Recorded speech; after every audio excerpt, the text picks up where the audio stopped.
우리 하나님의 말씀 열왕기상 9장 1절부터 보시겠습니다. 열왕기상 9장 1절.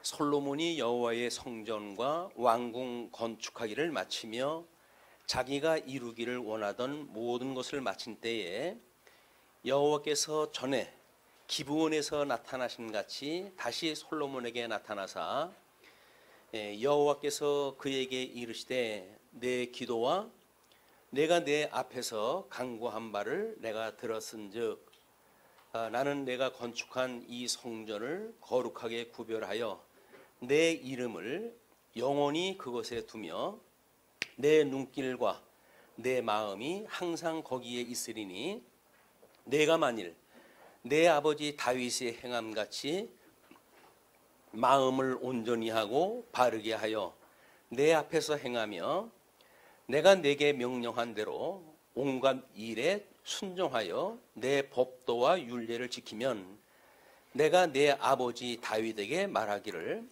이스라엘의 왕위에 오를 사람이 내게서 끊어지지 아니하리라 한 대로 내 이스라엘의 왕위를 영원히 경고하게 하려니와. 일단 5절까지 보았습니다.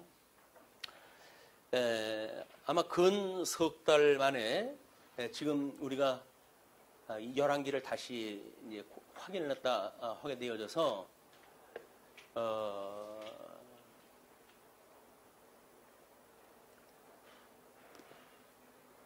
지금 그 내용을 주보를 통해 가지고 한번 보시게 되면 일부는 양대언약 섭리사역으로 해가지고 창세기 1장 1절로 11장까지로 잡혀져 있고 2부가 선민, 하나님의 선민국가 섭리사역으로 이렇게 잡아놨습니다. 그래서 창세기 12장서부터 에스더로 되어져 있기 때문에 그것을 제1장에서는 언약자손 양대언약 섭리라고 해가지고 창세기 12장서부터 신명기까지 모세오경 전반에 대한 이야기입니다. 제2장은 땅 언약 성취 섭리로 해가지고 여호수아로부터 사사기까지 잡혀져 있고 제3장이 선민국가 성취 섭리입니다. 그래서 선민국가 성취 섭리라고 하는 그 이야기는 우리 모세오경을 통해 가지고 언약되어진 거를 가나안 이후에 땅 언약 성취가 되어지고 그다음에 선민국가를 통해 가지고 이걸 성취되어지는 것으로 이제 보여지는 겁니다. 그래서 하나님께서 우리한테 선민국가 성취 섭리를 룻기로부터 에스더로 되어져 있어요. 룻기로부터 에스더서까지 되어져 있는데 거기를 1절로 해서는 창건, 룻기로부터 사무엘로 해가지고 사무엘 상하로 해가지고 이걸 창건의 역사를 이렇게 보았습니다. 선민국가에 대한 창건, 그다음에 열왕기를 중심으로 해가지고 분국, 그 다음에 역대기를 중심으로 해가지고 이제 유수, 그 다음에 에스라 느헤미야 에스더서까지 해가지고 회복. 이거를 우리는 역사를 통한 이야기로 이해를 한 거죠. 왜냐하면 이제 이 모든 언약은 이게 이제 구약에 대한 이 언약은 신약을 통해 가지고 성취 사건으로 되어지기 때문에 이 신약 성경에서 어떻게 이루어지는가에 대한 모형입니다. 모형적이고 예표적이고 또 그림자적인 거여서 그냥 뭐 역사 이야기예요. 역사 이야기. 그런데 하나님께서 단순히 역사 이야기를 우리한테 계시하신 것이 아니죠. 이거는 우리 오실 그 메시아에 대한 예수님의 강탄, 예수 그리스도의 그 고난, 예수 그리스도의 죽으심, 예수 그리스도의 부활이라고 하는 예수 그리스도의 지상 사역에 대한 이거를 지금 역사의 방식을 통해 가지고 언약을 했다는 거예요. 이 언약이. 그냥 역사의 이야기를 듣고 우리가 여기서 메시아를 발견하지 못한다고 한다면 단순히 이스라엘 역사입니다. 이스라엘 역사이기 때문에 역사에서 어떤 교훈을 얻는 거는 뭐 복음을 막론하고 동서양을 막론하고 역사에서 우리는 교훈을 얻는다 이렇게 이야기를 하죠. 교훈을 얻기 위한 것이 아니라 이거는 하나님의 영광 계시란 말이에요. 우리 하나님의 영광을 계시하신 거기 때문에 영광 계시로서의 그 의미가 무엇인가를 찾아내는 것이 우리 이제 메타 성경 신학에서 이야기하고 있는 통섭의 여정입니다. 그래서 우리 내용 중심으로 해가지고 이제 뭐 이런 역사의 성경의 내용이라고 한다면 이것이 예수 그리스도를 통해서 이루어지는 어떻게 보면 교리적인 문제일 수도 있죠. 이 교리적인 문제를 우리가 어떻게 찾아내는가? 또 이거는 역사적 의미는 과연 무엇인가? 그냥 단순 반복되어지는 나열의 역사인가? 아니면 어떤 역사적 의미를 가지고 지금 이거를 설명했는가? 이제 이런 맥락으로 구분이 되어져 있거든요. 그래서 이거를 다 묶어서 우리가 해석하는 거를 우리가 통섭이라고 이렇게 개념을 정리한 거예요. 이걸 통섭을 어떠 하게 되어지는데, 물론 이제 이 세 가지에 대한 뭐 우리 내용 중심, 뭐 우리 문자적 해석, 역사적 해석, 신학적 해석, 그리고 여기에서 실천 신학적인 해석이라고 한다면 이것이 어떻게 머리 대신 예수 그리스도께서 성도로 하여금 깨달아 알고 믿어 하나님을 경외하게 하는 데까지 하나님께 하시는가? 하나님의 영광 계시기 때문에 하나님께서 이 일을 다 하시는 거예요. 우리는 성도는 이 영광을 보고 하나님의 이 능력을 찬송하는 것, 찬양하는 것, 그래서 인생의 본분이라고 그랬단 말이에요.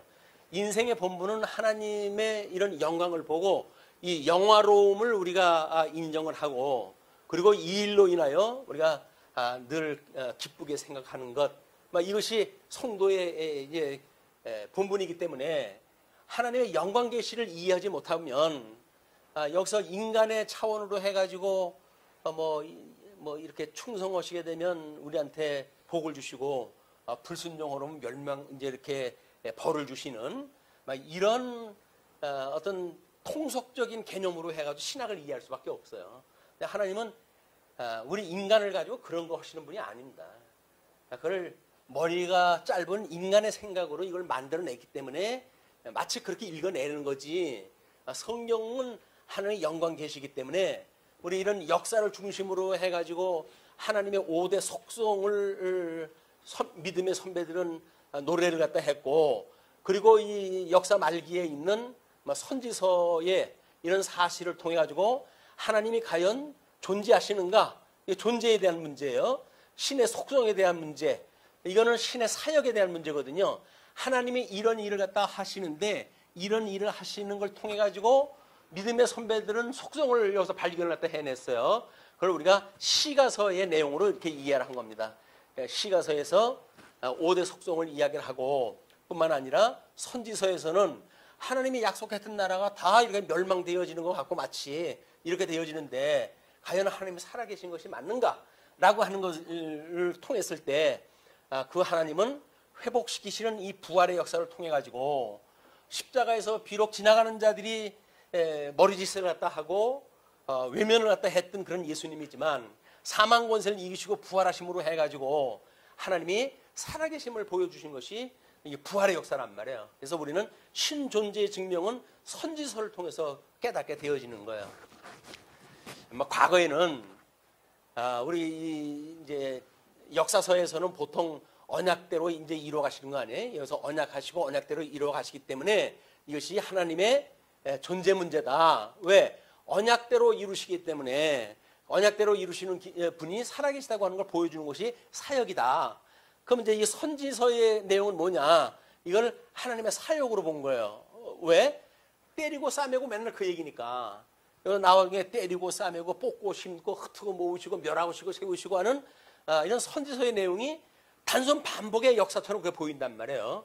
그렇기 때문에 이렇게 존재, 속성, 사역으로 이해를 했어요. 근데 이렇게 통섭을 하다가 보니까 하나님의 사역이라고 하는 그 이야기는 오히려 역사 섭리를 통해 가지고 창조 사역과 그다음에 섭리 사역이라고 하는 엄연히 구분되어져 있는, 그리고 웨스트민스터 신앙 고백에서 이야기했던 대로 우리 역사서에서 이게 되어져 있는 거예요. 그렇기 때문에 이 사역은 역사서를 통해서 하나님의 사역을 표현이 되어져 있고, 그리고 전반기, 역사 전반기에 있었던 이런 그 내용들을 통해 가지고 5대의 속성을 이야기를 했고, 그다음에 역사 말기에 선지자들이 등장했다 해가지고 너희들이 비록 죽은 것 같지만 하나님은 살아계시고 너희들을 언약대로 이루어 가시는 걸 보여주신다라고 하는 것이 선지서의 내용이란 말이에요. 그래서 하나님이 살아계시다고 하는 사실은 이렇게 위기절명의 시절 하나님이 없다고 좌절할 수밖에 없는 그런 지경에 선지자들이 하나님은 너희들과 함께 계신 거야 라고 하는 걸 보여주시는 역사거든요. 이게 역설적인 겁니다. 그래서 선지서에서 오히려 신존재 문제가 등장이 되어지고, 그 다음에 사역을 통해 가지고는 이 역사서를 통해서는 하나님의 사역, 우리 시가서를 통해 가지고는 하나님의 속성이 지금 소개가 되어졌다. 이제 우리가 이렇게 구약 성경의 구도를 잡은 거예요.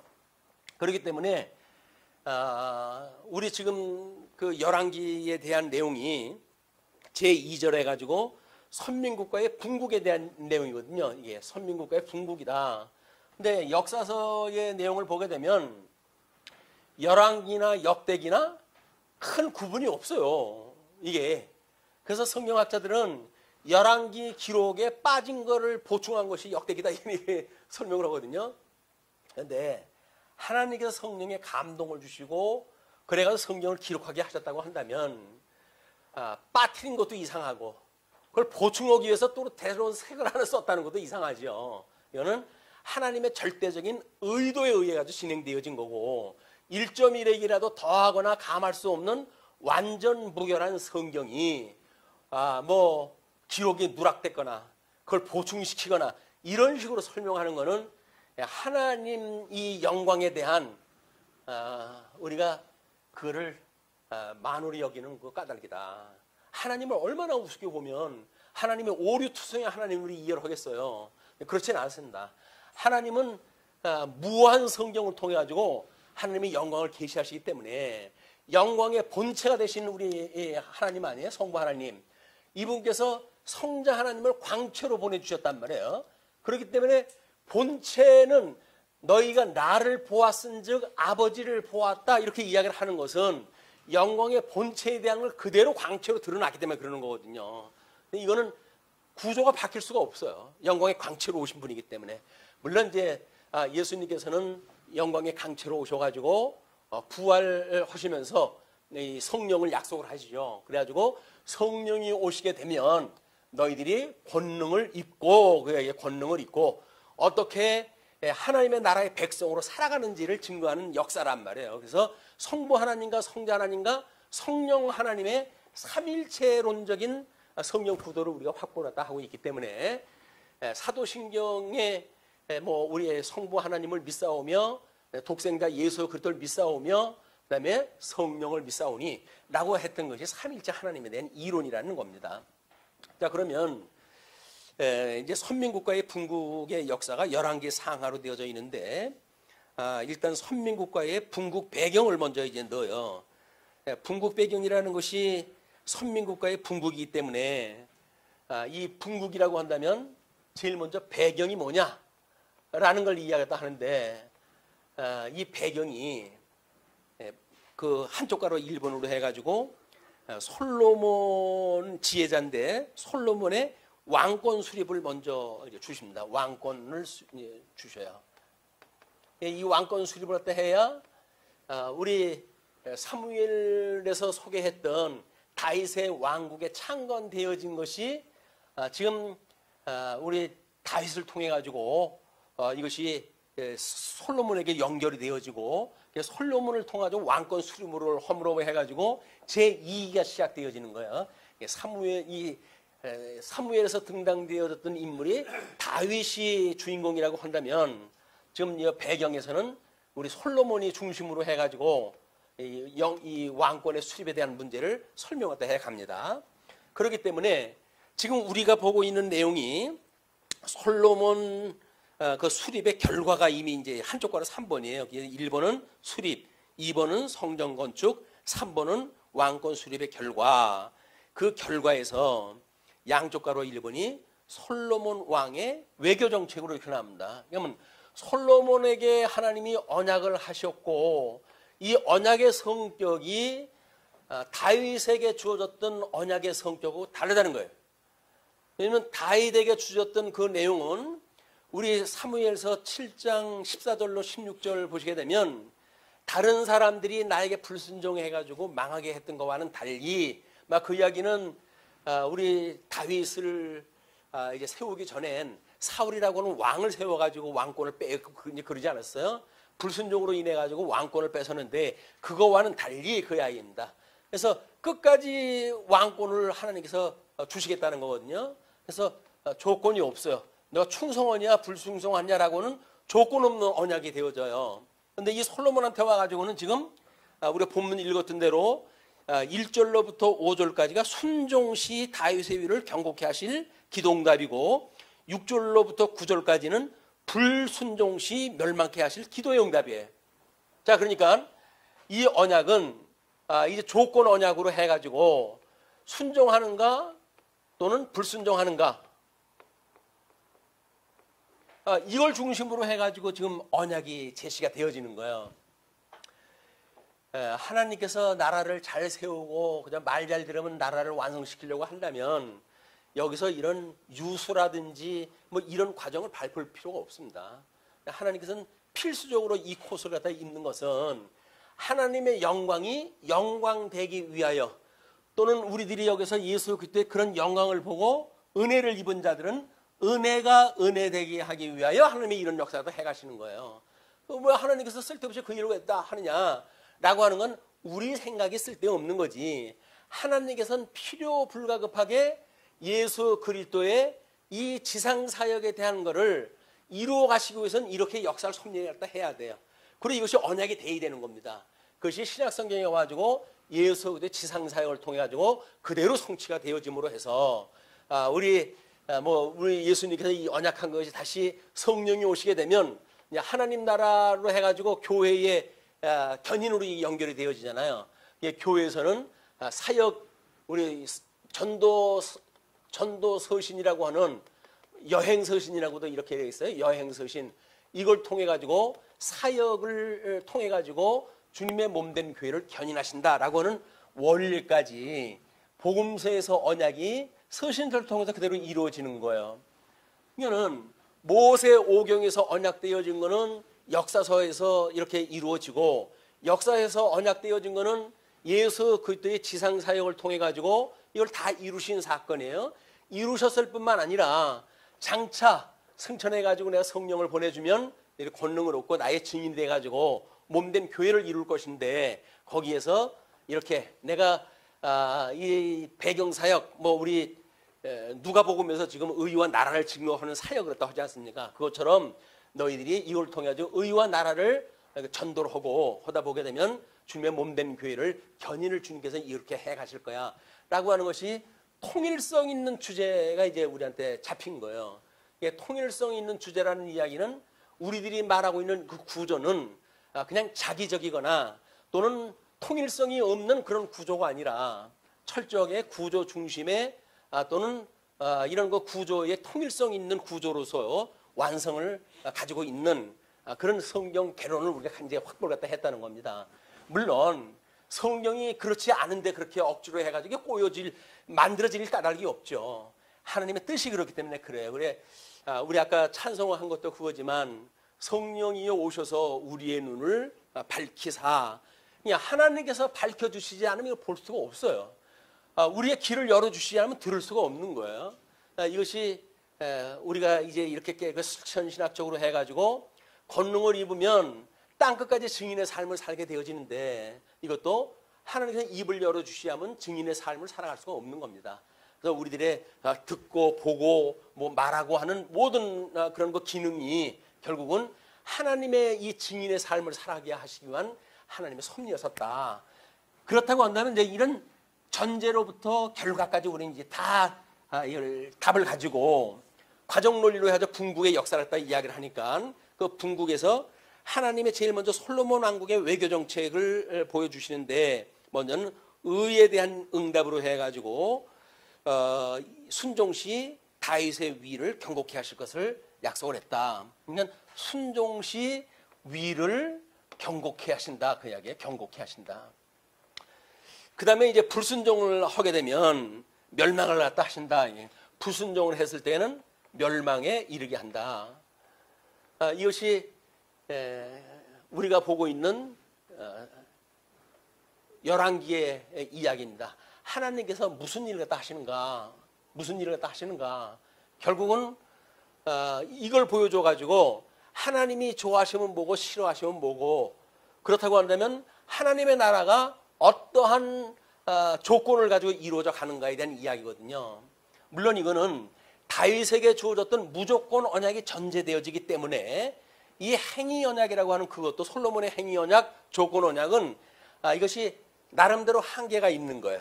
왜? 다윗 언약에 이것이 종속적인 의미이기 때문에 그렇습니다. 그래서 우리가 예수님에 대한 것을 혈통적으로는 다윗의 자손으로 오셨고, 이렇게 예수님이 혈통적으로는 다윗의 자손으로 오셨고, 성결의 영으로는 이 사망 가운데서 부활하심으로 하나님의 아들로 인정되었느니라, 이렇게 이야기를 하잖아요. 그러니까는 두 가지가 다 맞아야 되는 거예요. 이게 혈통적으로 해가지고는 다윗의 자손으로 오셔가지고 우리의 고난을 대신하셔서 십자가에 못 박아 죽으셔야 되고, 그러나 성결의 영으로 해가지고는 사망 권세를 이기시고 부활하심으로 해서 하나님의 예수 그리스도의 신성에 대한, 우리 그리스도 되심에 대한 이걸 보여주는 것이 신학적으로 해가지고 사역이라는 이야기입니다. 그 두 가지의 그런 신학적인 요소까지 겸해가지고 이 역사를 우리가 이해를 해야 이것이 하나의 이야기가 되어져요. 스토리텔링이라고 이야기를 해서 단순히 그냥 역사 이야기가 아니라 여기에는 신학적인 의미가 담겨져 있는 스토리텔링이다, 이게.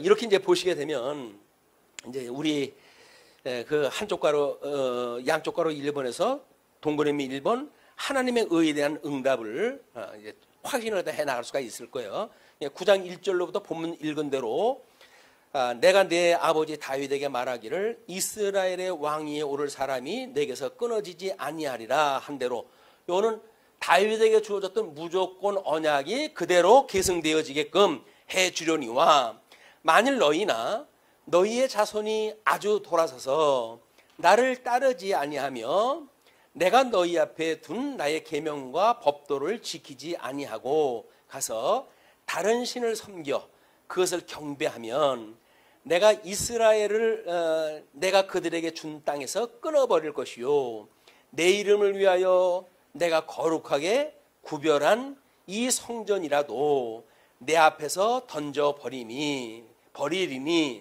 이스라엘은 모든 민족 가운데서 속담거리와 이야기거리가 될 것이며, 이 성전이 높을지라도 지나가는 자마다 놀라며 비웃어 이르되 여호와께서 무슨 까닭으로 이 땅과 이 성전에 이같이 행하셨는고 하면 대답하기를 그들이 그들의 조상들을 애굽 땅에서 인도하여 내신 그들의 하나님 여호와를 버리고 다른 신을 따라가서 그를 경배하며 섬김으로 여호와께서 그 모든 재앙을 그들에게 내리심이라 하리라 하였더라. 그래서 우리는 이제 하나님께서 섭리 사역을 시작을 하셨을 때 여기서 행위 언약으로 모든 사람을 망하게 하시고 은혜 언약을 인하여서 택한 백성들만, 택자들만 하나님께 다시 회복하게 하시는, 은혜를 입게 하는 역사를 하시는 것이 섭리 사역의 행위 언약과 은혜 언약의 관계예요. 행위 언약은 조건 언약이죠. 그다음에 은혜 언약은 무조건 언약이에요. 그래서 이런 그 그림을 하나님께서 이미 아브라함한테, 아담에게 주어졌던 실체적인 언약으로 이렇게 주어졌기 때문에 실체에 대한 모형적인 언약이거든요, 지금 이스라엘 역사는. 그래서 저 실체와 모형이 같은 그림을 그리고 있다, 구조가. 그래야 실체적인 것과 모양이 같은 걸로 되어져 있고, 둘째 아담이신 예수님이 실체적으로 저걸 이루시는 거예요. 첫째 아담에게 하신 것을 둘째 아담이 이루시는 역사로 이것이 이제 연결이 되어지는 겁니다. 논리가 그렇게 맞지를 않는다고 한다면 성경을 한 권의 책으로 이해를 못하는 거예요. 이렇게 봐야 웨스트민스터 신앙고백에서 이야기했던 작정과 예정에 대한 문제, 하나님의 사역에 대한 문제, 그다음에 창조 사역에 대한 문제, 섭리 사역에 대한 문제, 이거 전부 그냥 웨스트민스터 신앙고백에 나와져 있는 거 순서대로. 그 순서대로 성경을 우리가 이해하게 되면 이런 구조로 설명이 될 수밖에 없는 거예요. 이게. 이거는 우리가 이제 503주년이라고 이렇게 이야기를 했는데 종교개혁 500년 동안 종교개혁은 다 실패했다고 다 보는 거예요, 사람들이. 근데 왜 그렇게 되어졌는가라고 하는 것이 500년 전에 종교개혁자들은 성경에서 모든 근거를 따온 건 맞아요. 그런데 성경의 근거는 근거로 돼 그것이 이런 논리 있는 말씀에 의한 어떤 그 문단 중심으로 해가지고 인용이 되어졌으면 모르는데 그냥 같은 의미가 담겨져 있는 절 한 절만 끌어다가 전부 근거를 갖다 제시를 갖다 했어요. 그러므로 토막이 나 있는 말씀은 별로 힘을 발휘 못합니다. 그래서 이렇게 구조적인 걸로 되어져 있을 때 비로소 우리는 그 논리를 성경신학적인 보완이 가능하고 그러므로 우리 성경신학만이 종교개혁을 마무리 지을 수 있는 신학이라고 우리가 주장을 하는 거예요. 이제 왜? 실패가 아닙니다. 지금 과정이에요. 근데 하나님께서 그렇게 성경 우리 이 정경론을 가지고도 이야기를 했지만 성경을 기록을 갖다 완성을 갖다 하시고 그걸 정경화를 우리에게 하게 하시고 이게 397년이라고 그랬어요. AD 397년. 그 정경화되어져 있는 성경을 다른 사람은 주목하지 않는 일이지만 종교 개혁자들이 이걸 어떻게 이제 구조 순서를 잡았는가에 대한 문제 이것이 1647년에 종교 개혁자들이 웨스트민스터 신앙 고백을 통해 가지고 소위 지푸라기 복음서라고 이야기했던 루터가 그 성경이 구조에 아주 극적인 변화를 갖다가 우리한테 이제 증거를 갖다 해주는 거예요. 그래서 지푸라기는커녕 그거야말로 성경이 정경화되어져 있는 순서를 인쇄술이 발달하고 한 권의 책으로 이해할 때에 어떻게 보아야 되는지에 대한 거를 순서를 우리한테 제공을 해줬다. 그리고 이제 21세기 들어와가지고 우리가 이 구조 목차가 이루어진 걸 가지고 어떻게 해석을 갖다 하는가에 대한 이걸 우리가 확보했다고 우리가 보는 겁니다. 뭐 어떤 이론을 피든지 간에 이런 구조적으로 이렇게 연계되어져 있는 관련성이 없는 거를 이야기를 하게 되면 이걸 힘을 쓸 수가 없어요. 그러나 통섭이라고 하는 그 이야기는 어떤 부분을 갖다 이야기하더라도 전체 그림의 모형인 걸 우리가 이제 발견을 갖다 해냈기 때문에 결코 성경 말씀이 부족해가지고 종교개혁이 완성 안 된다든가 실패한다든가 그런 것이 없습니다. 왜? 우리 서신서에서 이 하나님의 나라인 주님의 몸된 교회는 주님께서 친히 견인하신다는 거거든요. 마태복음에서 주는 그리스도시고 살아계신 하나님의 아들입니다 라고 하는 신앙 고백 위에 주님이 몸된 교회를 세워서 음부의 권세가 무너뜨리지 못하는 교회를 내가 세울 거야 라고 약속하셨던 대로 그 교회는 무너지지 않아요. 지금 비록 대한민국에 비롯한 모든 지금 개신교회가 큰 신음을 지금 앓고 있습니다. 신음을 앓고 있어가지고 대책을 세우기 위해 가지고 인간적인 대책을 구가하는 것들이 유행을 따라 만들어진 신학들이에요. 근데 그거 소용이 없습니다. 하나님께서는 무너지지 않는다고 약속을 하셨어요. 신실하신 하나님을 믿는다고 한다면 안 무너지는 거죠. 그 무너질 걸 생각을 하고 자기네들 나름대로 신학적인 대책을 세운다고 됩니까? 안 되는 거예요. 신약 성경의 논리야말로 주님의 몸된 교회는 천상에 계신 그리스도께서 친히 당신의 몸을 온전케 해가신다. 이거 온전케 하는 거예요. 온전케. 이 말씀을 통해 가지고 교훈과 책망과 바르게 함과 의로 교육하게 합당하니 이거는 하나님의 사람으로 온전케 하기 위함이다. 이렇게 이야기를 하거든요. 성경만 가지고 온전하게 되어지는 거예요. 믿지 못해가지고 걱정이지. 주님께서 우리의 은혜로 믿음만 주신다고 한다면 무너지지 않습니다. 주님의 몸된 교회가. 근데 그게 믿어지지 않는 게, 그걸 믿어지지 않는 사람들이 예정을 말하고 언약을 말하고 무슨 소용이 있어요? 현재 교회상을 갖다 믿지 못하는 사람들이 지금 마치 무너져가는 그 교회처럼 보입니까? 아니에요. 하나님께서는 멀쩡했던 솔로몬 제국도 불순종을 갖다 해가지고 멸망을 시키겠다고 하시는 것이 하나님의 능력인데 이걸 멸망을 시켜야 다시 회복하는 능력을 보여줄 거 아닙니까? 예수님이 십자가에 못 박아 죽으셔야 부활의 능력을 보여주시는 거 아니에요. 그런데 부분적인 걸 보고 하나님의 능력이 어쩌고 저쩌고 하는 그 이야기는 너무 파편적인 우리 사고 때문에 그렇다. 하나님의 이런 사역은 파편적으로 부분적으로 보면 안 보여요. 전부 일관된 논리로 우리가 봐야 하나님께서는 부활의 영광을 보여주시기 위해서 십자가에 못 박아 죽으시게 하는구나 라고 우리가 깨닫게 되어지는 거거든요.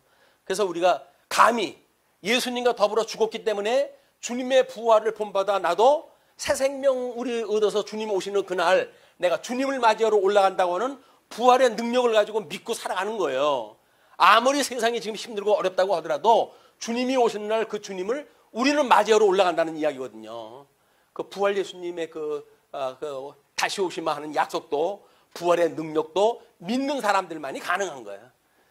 예수님과 함께 죽었다고 하는 사람들이 얼마나 못 믿어지면 내가 죽었다고 그러는데 이거 부도로 처리해야 되겠다.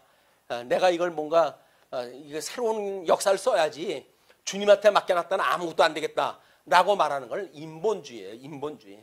인간들이 생각하는 거지 하나님께서는 신실하신 하나님이 언약하신 대로 만사를 이루어 가신다. 이렇게 보셔야 이제 우리 이야기했던 1절로부터 9절까지 그 내용이 이제 보여요. 그 보용은 뭡니까? 바로 이런 조건을 중심으로 해가지고 역사를 섭리해 가신다는 이야기예요. 다윗에게는 무조건적인 언약을 줘가지고 너 위는 끊어지지 않아 라고 하는 걸 이제 먼저 주시고 그런 뒤에 10절로부터 동그라미 2번입니다. 히람과 그다음에 시바와 거래를 갖다 해야 이제 무역에 대한 이야기인데 하나님이 솔로몬으로 하여금 융성케 되게 하시는 방법 일단 부하게 하셔야 돼요.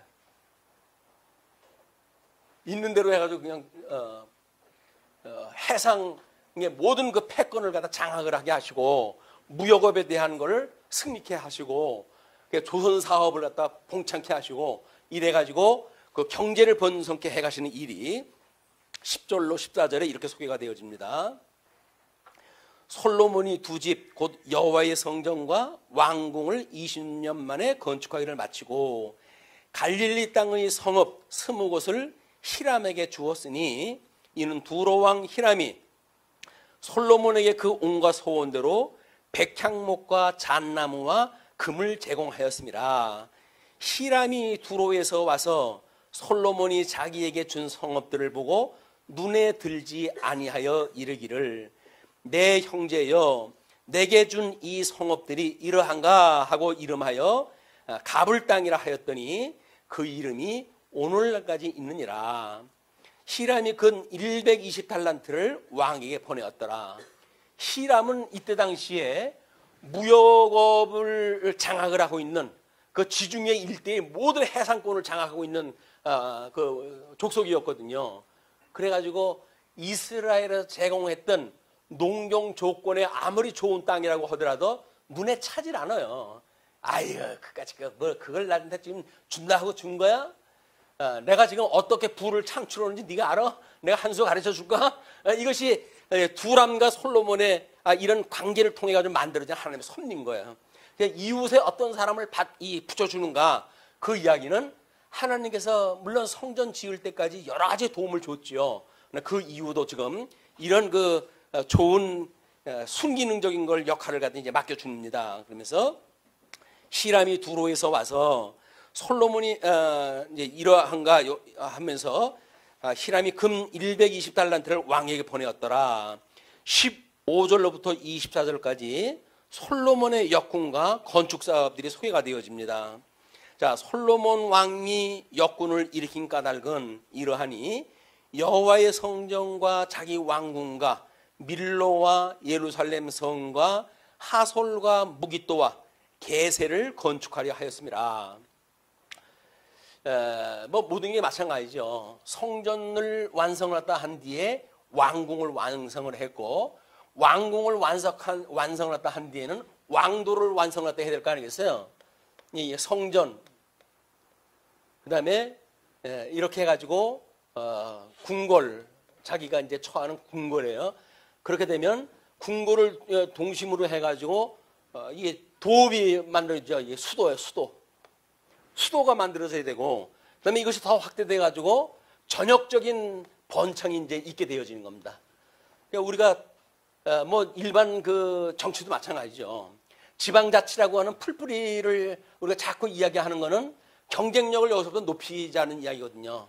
그렇게 했을 때 점점 밀집되어져 있는 데로부터 해가지고 이게 발전을 했다 했기 때문에 그렇습니다. 그래서 아마 우리나라 같은 경우는 이렇게 빈부 격차 문제 이런 것들 때문에 수도의 밀집화 막 이런 걸로 해가지고 도시의 공동화가 지금 벌어지고 그러잖아요. 인간이 이제 출생이 적으니까.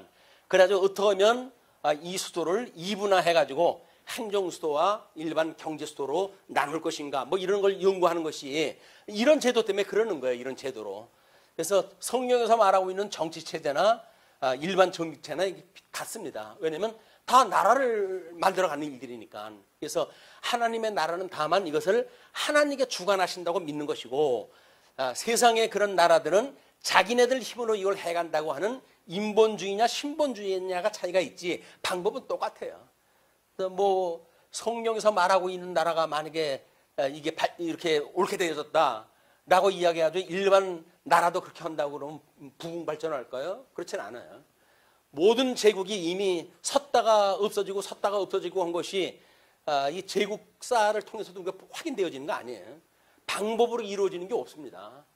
영원한 건 이제 하나님 나라만 영원하기 때문에 하나님께서 꺼져갈 때 하더라도 끝내 붙들고 하나님의 나라를 지켜가시는 일, 이것이 견인의 교리라고 우리가 믿고 아무리 어려울 때라도 환난 가운데서 우리가 기뻐할 수 있는 것은 인내가 연단을 낳고 연단이 소망을 이루는 줄 알기 때문에 그러는 거거든요. 우리가 살아계시는 하나님을 믿는 우리들은 그런 소망을 가지고 살아가는 사람들이기 때문에 현재 당하고 있는 환난 자체가 다가 아니에요. 그 환난은 하나님과 거기에까지 이루게 하시기 위한 과정서입니다. 그렇게 해야 주님을 우리가 믿고 힘을 얻고 소망을 가지고 살아가지. 그렇지가 않다고 한다면 코가 빠져도 12번 빠지고 살아갈 수밖에 없습니다. 자, 그러면 이제 10절로부터 그 15절로부터 24절 솔로몬 왕이 역군을 일흔 까닭은 이러하니 여호와의 성전과 자기 왕궁과 밀로와 예루살렘 성과 하솔과 무깃도와 게셀을 건축하려 함이라. 이 게셀이라고 하는 지역은 애굽이 침략을 갖다 해가지고 장악을 했던 도시예요. 그리고 자기 딸을 솔로몬에게 이제 시집을 보내면서 준 도시입니다. 그 도시를 솔로몬이 좀 멋있게 해줘야 될 거 아니에요. 자기 이제 와이프를 위한 곳이니까 포함되어져 있어요. 그래서 전에 애굽 왕 바로가 올라와서 게셀을 탈취하여 불사르고 그 성읍에 사는 가나안 사람을 죽이고 그 성읍을 자기 딸 솔로몬의 아내에게 예물로 주었더니 솔로몬이 게셀과 아래 벳토론을 건축하고 또 바알락과 그 땅에 들에 있는 다드몰과 자기에게 있는 모든 국고성과 이제 그 자기 궁궐을 이제 튼튼하게 하기 위해서 여러 지역에 나눠져 있는 그런 그 성을 갖다 이야기를 하죠.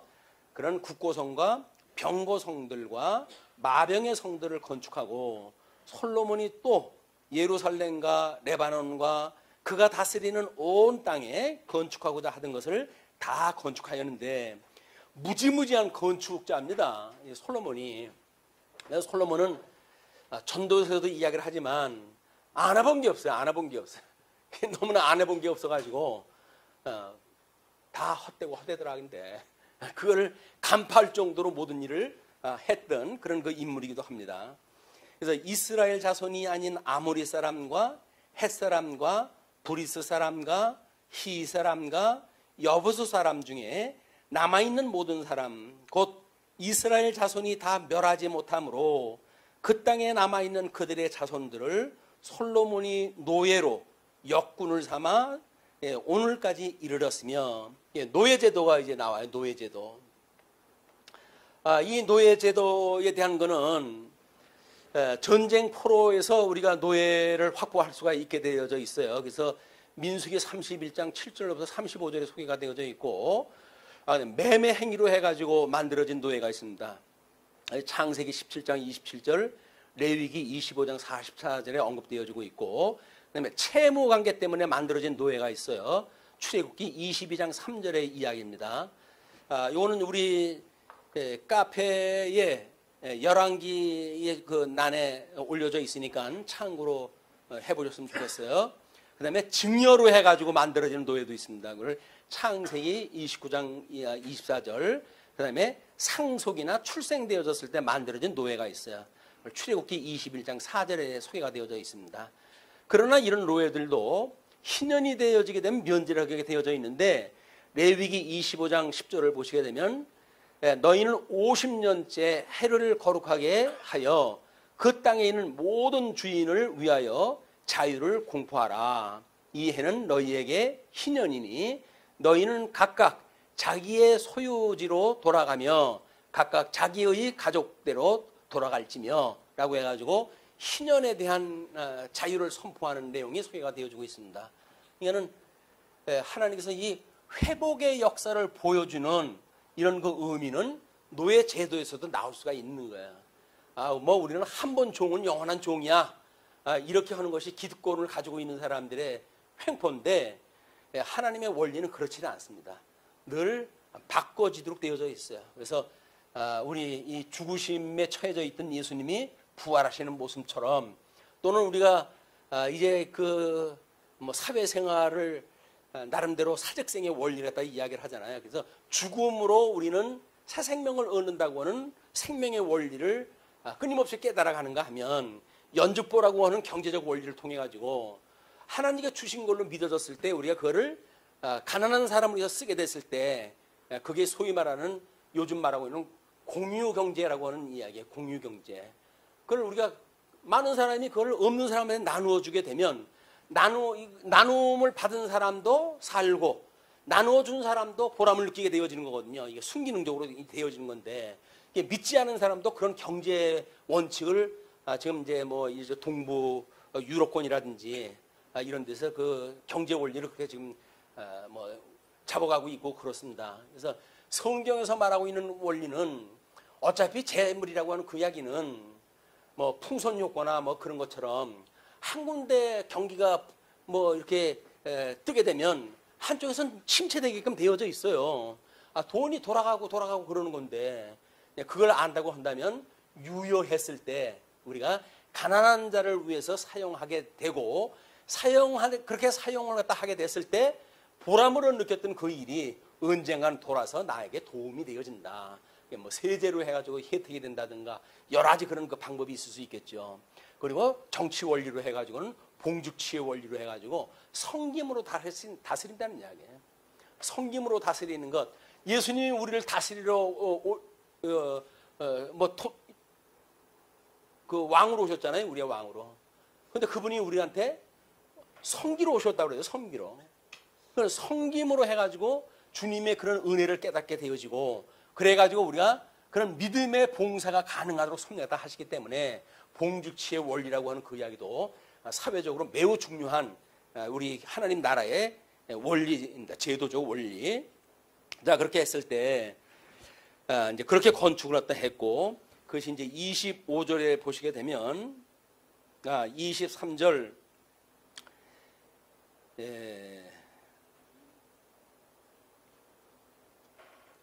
다만 22절, 다만 이스라엘 자손은 솔로몬이 노예를 삼지 아니하였으니 그들은 군사와 그 신하와 고관과 대장이며 병거와 마병의 지휘관이 됨이었더라. 이런 그 문제는 천년왕국이 됐을 때 과연 우리가 누구를 다스리는가에 대한 문제죠. 그냥 언약 자손이 주님의 몸된 교회의 성도를 그렇게 다스리고 그러는 것이 아니에요. 우리는 그리스도의 신령한 통치를 받고, 그다음에 주님의 몸된 교회의 성도들은 하나님을 믿지 않는 모든 이 불신자들을 통치하고 다스리는 일이기 때문에 자기 언약 자손들을 종으로 두는 일이 없다. 이제 그 이야기에다 설명을 하는 거죠. 그리고 23절, 솔로몬에게 일을 감독하는 우두머리 550명이 있어서 일하는 백성을 다스렸더라. 뭐 그 사역이 많으니까 지도자들도 많이 세워진 거죠. 그리고 바로의 딸이 다윗성에서부터 올라와 솔로몬이 그를 위하여 건축한 궁에 이를 때에 솔로몬이 밀로를 건축하였더라. 그래서 자기 부인이 이제 입궁하는 데까지 그걸 배려를 갖다 하고 사업을 피는 이런 그 모습을 볼 수가 있습니다. 25절에 솔로몬이 여호와를 위하여 쌓은 제단 위에 해마다 3번씩 번제와 감사의 제물을 드리고 또 여호와의 앞에 있는 제단에 분향하니라. 이에 성전 짓는 일을 마치니라. 첫 번째 우리가 지금 그 9장 1절에서 이야기했던 것처럼 솔로몬이 여호와의 성전과 왕궁 건축하기를 마치며 자기가 이루기를 원했던 모든 것을 마친 때에 여호와께서 전에 기브온에서 나타나신 같이 이렇게 이야기를 했어요. 그 기브온이 성전을 완성을 했다 했을 때에 솔로몬이 기도를 갖다 했던 그때에 나타나신 여호와입니다. 그때에 솔로몬이 뭐라 그랬어요? 설사 열국에 흩어진다 할지라도 대적에 멸망당한다 할지라도 불순종하여 우리가 하나님 앞에 버림받아진다 할지라도 마음을 다하고 뜻을 다하여 이 성전을 향하여 기도하게 되면 주님께서 그들을 돌아오게 하여 주옵소서라고 하는 것이 이미 성전 그 완성 기도를 하다 했을 때 이 기도를 하다 한 거예요. 그걸 가지고 25절에 해마다 쌓은 제단 위에 3번씩 번제 감사의 제물을 드리고 옆에 있는 제단에 분향을 했다 하는데 이에 성전 짓는 일을 마치니라 이렇게 이야기를 해요. 성전 짓는 일이 마친 거가 2번 언급이 되어집니다. 한 번은 이제 외부적인 성전을 다 짓고 이렇게 했을 때 성전 지기를 다 마쳤더라 이렇게 하고 내부 구조 내부의 그런 그 기물 그거를 이야기했을 때 또 성전이 완성되었다고 이제 기도를 했다 했어요.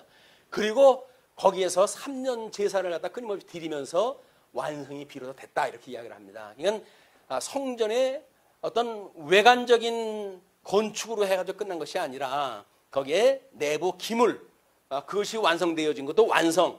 여기서 실질적인 하나님 앞에 드렸던 제사의 행위가 완성되어진 것도 완성으로 보여진다. 우리는 다 이루었다든지 다 섰다든지 이런 개념이 아니에요. 성경에 보게 되면 끊임없이 하나님께서는 그걸 이루어 가시는 걸 보여주신다 우리들한테. 자, 그리고 이제 26절로 28절 솔로몬의 해상무역이 소개가 되어집니다. 솔로몬 왕이 에돔 땅 홍해 물가에 엘롯 근처 에스온 게벨에서 요는 이제 우리 바로 해변가예요. 해변가. 뭐 어떤 사람들은 이쪽 해협으로 해가지고 출애굽이 이루어졌다고 보는 사람들이 있어요. 이제 거기가 배를 짓고 뭐 이런 관리하기 좋은 그런 땅 구조 때문에 그런 것 같습니다.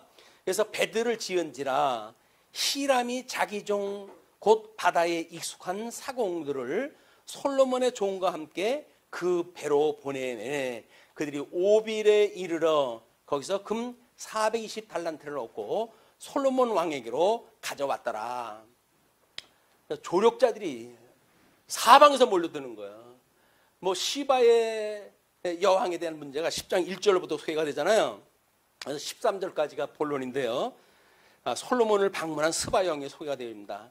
스바의 여왕이 여호와의 이름으로 말미암은 솔로몬의 명성을 듣고 와서 어려운 문제로 그를 시험하고자 하여 예루살렘에 이르니 수행하는 자가 심히 많고 향품과 심히 많은 금은 보석을 낙타에 실었더라.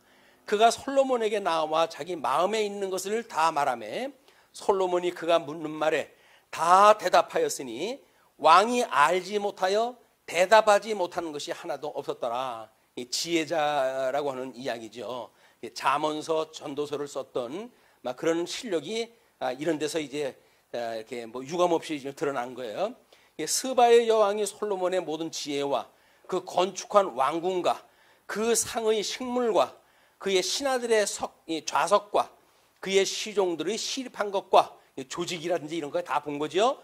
그들의 관복과 술 간원들과 여호와의 성전에 올라가는 층계를 보고 크게 감동되어 왕께 말하되 내가 내 나라에서 당신의 행위와 당신의 지혜에 대하여 들은 소문이 사실이로다 라고 이야기했어요.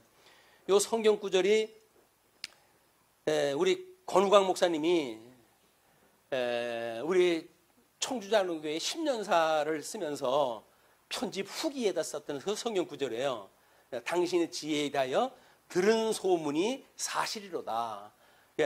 그때 청주 장로교회라고 이렇게 이야기를 했으니까 청주 장로교회에서 끊임없이 노회보고라든지 이런 걸 듣고 또 그걸 들은 바가 있지만 이렇게 10년사를 정리했다 하다가 보니까 그 지혜에 들은 소문이 사실이다라고 한 거를 성경 구절로 인용을 갖다 했어요. 내가 그 말들을 믿지 아니하였더니 이제 와서 친히 본즉 내게 말하는 것은 절반도 못되니 당신의 지혜와 복이 내게 들은 소문보다 더하도다. 이것이 그래서 우리가 증인의 삶을 어떻게 살아가는가에 대한 면목입니다. 하나님 앞에 우리가 어떻게 증인의 삶을 사는가라고 하는 것이 하나님 말씀만 잘 알아면 모르나? 하나님의 형상을 닮아가는 데는 관심이 없고 말만 잘하고 그러면 모르겠어요. 우리가 어떻게 형상을 닮아가는가를 통해서 저분들의 말을 들으니 저분들이 허튼 이야기가 아니로구나. 예수님의 형상을 깨달은 바가 있어서 그거를 고백을 하는 그런 그 고백의 내용이 있구나. 이렇게 이제 해석할 수가 있다는 거죠. 그래서 내가 그 말들을 믿지 아니하였더니 이제 와서 친히 본즉 내게 말하는 것은 절반도 못되니 당신의 지혜와 복이 내게 들은 소문보다 더하도다. 복되도다 당신의 사람들이요, 복되도다 당신의 이 신하들이요, 항상 당신 앞에 서서 당신의 지혜를 들음이로다. 솔로몬에게도 그 지혜의 말씀을 들어가지고 복되다고 시바의 여왕은 칭찬했다 하는데 참 지혜자이신 예수님의 말씀을 매일같이 일용할 양식으로 듣는 우리들은 얼마나 우리가 지혜로운 사람들이에요. 얼마나 복된 사람들입니까? 근데 복된 사람들이 복 받은 줄 몰라. 조금 가난하다 싶으면 그냥 코가 석자가 빠져가지고 왜 나만 못 살게 하냐고 지혜의 말씀이 어떻게 부한 건지 모르기 때문에 그러는 거지요. 자, 그래서 당신은 하나님 여호와를 송축할지로다.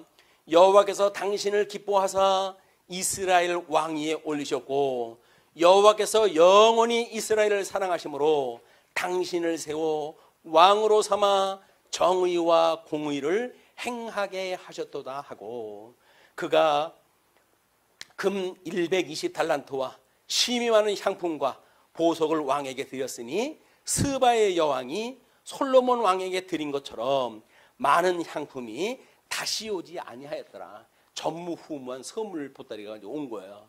이것이 우리 솔로몬이 순종을 갖다 했던 초기의 삶으로 해가지고 얼마나 하나님께서 그 위를 경고케 하셨는지를 보여줬던 내용이에요. 유감스럽게도 이제 10장 14절서부터는 솔로몬 왕의 타락의 모습이 소개가 되어집니다. 그 급박스러운 어떤 인간사의 이런 변화를 우리가 한 지면에서 볼 수가 있는 거예요. 그래서 어떻게 그 위가 경고했던 위를 멸망시켜 가시는가 과정을 통해 가지고 하나님은 멸망시키는 것도 하나님의 능력이고 회복시키는 것도 하나님의 능력이로구나. 우리가 예수와 함께 죽는 것도 우리 마음대로 죽을 수가 없는 거예요. 오직 하나님의 능력으로 우리가 주와 함께 죽고 주의 은혜로 해가지고 다시 회복에 참여하는 은혜를 우리가 누리고 사는 모든 것이 하나님께 돌릴 영광의 모습입니다. 우리가 비록 환난을 당할지라도 우리가 거기서 오래 참고 이제 우리 환난은 인내는 소망을 이루는 줄 알고 소망 가운데 우리가 끝까지 인내해낼 수 있는 이런 믿음으로 살아가는 용사가 되어졌으면 좋겠습니다.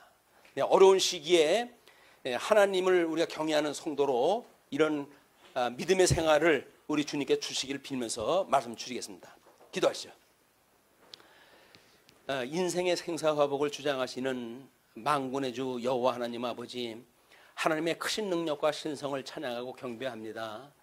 하나님께서는 일찍이 솔로몬을 통해서도 이와 같이 오실 자 예수 그때의 죽으심과 부활의 모습을 소개하시는 사역을 해가시는데 이런 계시적인 사역을 통해서 우리가 현재 우리들에게 주어진 삶을 어떻게 해석하는가에 대한 우리 실천신학적인 이런 문제에서도 우리 하나님 앞에 순전한 삶을 살 수 있도록 지혜와 총명을 허락하시기를 빕니다. 우리들에게 주어지는 모든 여건이 하나님의 능이 없어서도 아니고 손이 짧아서도 아니고 오직 하나님의 영광을 보여주시기 위한 이런 섭리라고 믿어져서 우리가 그 안에서 기뻐할 수 있는 지혜와 총명을 허락하여 주옵소서. 매우 세상이 어둡습니다. 한국교회가 어지럽습니다. 그러나 우리 하나님께서 거품은 제거하시고 하나님의 크신 영광을 오히려 더욱 공고하게 드러내시기 위한 섭리라고 믿어져서 우리가 어려운 가운데 있지만 더욱 하나님의 말씀을 연구하는데 정진할 수 있는 이런 그 기회가 될 수 있도록 주님 인도하여 주옵소서. 이 선한 일을 위해서 부름을 받았던 모든 성도들 위에 크신 종으로 함께 하시길 빕니다. 하는 사업 위에 모든 일상 위에 주님의 크신 권능으로 함께 하시고, 그러므로 우리들이 주님이 하시는 일에 충성할 수 있는 이런 모든 여건 주님께서 허락하여 주옵소서. 시험에 들게 하지 마시고 다만 악에서 구원하시기를 비옵고 우리를 구원하신 우리 주 예수 그리스도의 이름으로 기도하옵나이다.